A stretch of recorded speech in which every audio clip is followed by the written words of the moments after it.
घटोत्कच महाभारत का एक ऐसा पात्र है जिनकी क्षमताओं के बारे में कम ही विवरण उपलब्ध है, पर अनेक लेखों को पढ़ने के बाद घटोत्कच का विस्तृत चित्र उभरता है। आज हम घटोत्कच और उनकी शक्तियों को ठीक से जानने की कोशिश करेंगे। घटोत्कच के जन्म की कथा लगभग सबको पता है। इस तरह पांडव लाक्षागृह से निकलकर एक वन में पहुंच जाते हैं, जहां भीम को हिडिंबा नामक राक्षसी अपना रूप बदलकर एक सुंदरी के रूप में मिलती है, जो भीम के विशाल शरीर और रूप पर मोहित हो उन्हें अपनाने की इच्छा जाहिर करती है। शुरुआत में कुंती विवाह के प्रस्ताव को मना कर देती है, पर हिडिंबा के प्रेम और त्याग को देखकर उनका विवाह करा दिया जाता है। तब हिडिंबा और भीम से एक पुत्र उत्पन्न होता है, जो जन्म लेते ही बड़ा हो जाता है। उस बालक का घट मतलब हाथी जैसा बड़ा मस्तक और उत्चक मतलब बिना बालों के सर उत्पन्न होता है। इसलिए भीम उनका नाम घट और उत्चक मतलब घटोत्कच रख देते हैं। घटोत्कच के जन्म के बाद पांडव वहां से जाने लगते हैं। तब हिडिंबा भीम को वचन देती है कि भले ही घटोत्कच में एक राक्षस और एक इंसान दोनों के गुण हैं, पर वे उसे संपूर्ण असुरी माया सिखाएंगी। जाते जाते घटोत्कच अपने पिता से कहते हैं कि जब भी आप मेरा नाम 3 बार पुकारेंगे, मैं तत्काल आपकी सेवा में प्रकट हो जाऊंगा। महाभारत युद्ध के दौरान रात्रि में श्री कृष्ण को पता चलता है कि कल होने वाले युद्ध में कर्ण अपनी शक्ति का प्रयोग अर्जुन पर करेगा। श्री कृष्ण को पता था कि इंद्र द्वारा कर्ण को दी गई वसावी शक्ति की अर्जुन के पास कोई काट नहीं है। तब वे रात्रि में ही भीम से अपने पुत्र घटोत्कच को बुलाने को कहते हैं। कृष्ण को पता था कि घटोत्कच को समस्त असुरी विद्या का ज्ञान है। स्वयं श्री कृष्ण ने घटोत्कच को आशीर्वाद प्रदान किया था कि स्वयं मुझे छोड़कर इस काल में दूसरा ऐसा मायावी योद्धा नहीं होगा जो उसके जैसी माया उत्पन्न कर सके। घटोत्कच का सबसे पसंदीदा अस्त्र गदा था, पर राक्षस जाति के लोग किसी भी अस्त्र या उसकी छवि को माया से उत्पन्न करना जानते हैं। उनकी माया का जाल ही सबसे बड़ा अस्त्र होता है। महाभारत युद्ध में घटोत्कच अपनी पूरी ताकत से कौरव सेना पर प्रहार करता है। अपनी मायावी शक्तियों से कुछ ही पल में कौरवों की एक अक्षुणी सेना का अंत कर देता है। घटोत्कच के पास एक मायावी सेना भी थी, जिसने रावण काल में रावण की ओर से युद्ध किया था। यह छोटी सी सेना हर तरह की माया उत्पन्न कर सभी योद्धाओं को विचलित कर देती थी। किसी को समझ नहीं आता था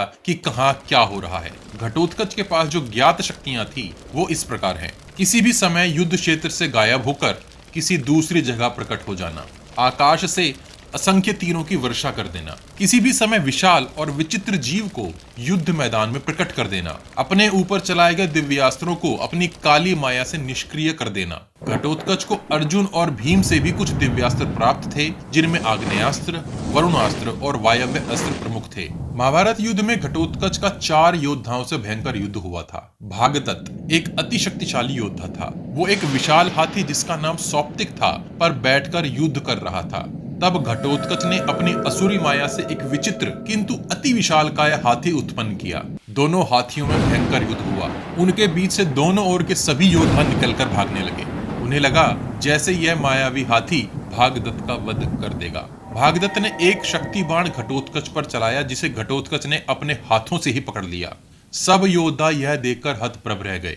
तब सबको घटोत्कच की मायावी शक्ति का असली एहसास हुआ, जिसे उन्हें उनकी माता हिडिंबा ने सिखाया था। पर भागदत्त के दिव्यास्त्रों के सामने घटोत्कच ज्यादा समय तक नहीं टिक सका और अपनी माया से युद्ध क्षेत्र से गायब हो गया। घटोत्कच और दुर्योधन में युद्ध हुआ। जब घटोत्कच मायावी युद्ध कर रहा था, तब दुर्योधन ने भी राक्षस सेना जिसका नेतृत्व अलायुध, अलम्बला और अलम्बुश कर रहे थे को बुलाया। श्री कृष्ण के कहे अनुसार कि असुरी माया में तुम्हें कोई नहीं हरा सकेगा सच साबित हुई। घटोत्कच ने इन सबको मौत के घाट उतार दिया और उनके मस्तक दुर्योधन की तरफ फेंक दिए। घटोत्कच ने साबित कर दिया कि उनसे ज्यादा मायावी शक्तियां किसी दूसरे के पास नहीं है। दुर्योधन और घटोत्कच में सीधा युद्ध भी हुआ। जब भीष्म पितामह को ज्ञात हुआ कि दुर्योधन घटोत्कच के साथ युद्ध में उलझा है, तो उन्होंने सभी महान योद्धाओं को, जिनमें द्रोणाचार्य, जयद्रथ, कृपाचार्य और अश्वत्थामा को दुर्योधन की सहायता के लिए भेजा था। पर उस दिन घटोत्कच ने बड़ी भयानक माया उत्पन्न की और किसी के काबू में नहीं आया।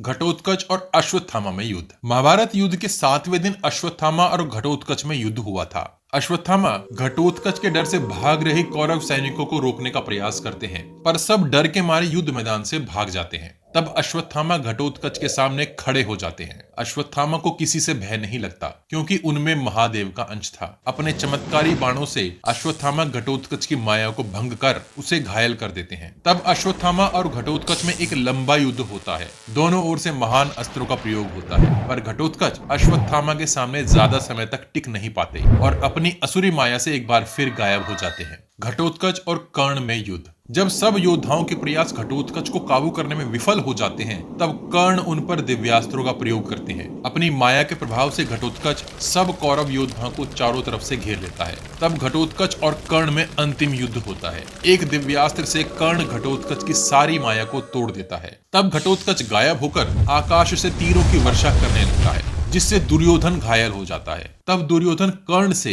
घटोत्कच का वध करने को कहता है, पर कर्ण बताता है कि उसने ये शक्ति सिर्फ अर्जुन के लिए बचा रखी है। दुर्योधन कर्ण से तुरंत शक्ति बाण चलाने को कहता है। मजबूर होकर कर्ण को इंद्र द्वारा दिया गया शक्ति बाण घटोत्कच पर चलाना पड़ता है, जो सारी माया नष्ट करता हुआ घटोत्कच का वध कर देता है। एक ऐसे महान योद्धा का अंत हो जाता है जो इस धर्म युद्ध में अपना सर्वोच्च बलिदान दे जाता है। आपको घटोत्कच के चरित्र का कौन सा हिस्सा प्रभावित करता है और क्यों? हमें अपने विचार कमेंट बॉक्स में कमेंट करके जरूर बताइए। अपने प्रियजनों तक यह ज्ञान पहुंचाने के लिए वीडियो को सब्सक्राइब और शेयर करना मत भूलिए। सब्सक्राइब बटन के बगल में बनी छोटी सी घंटी भी बजा दीजिए। जय श्री कृष्ण। हर हर महादेव।